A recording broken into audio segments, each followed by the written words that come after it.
If you've decided to reopen your closed Snapchat account, follow these straightforward steps to regain access. This guide will help you through the process step by step. Step 1. Open the Snapchat app. Launch the Snapchat app on your device. Ensure that you have the latest version of the app installed to avoid any compatibility issues.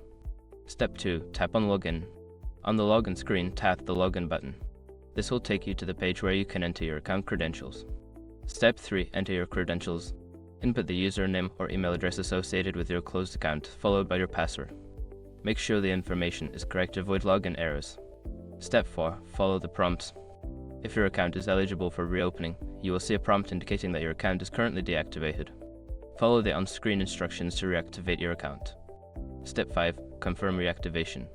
Once you have followed the prompts, you should receive a confirmation that your account has been successfully reactivated. You can now start using Snapchat again. After completing these steps, you should have access to your Snapchat account once more. Enjoy reconnecting with friends and sharing your moments.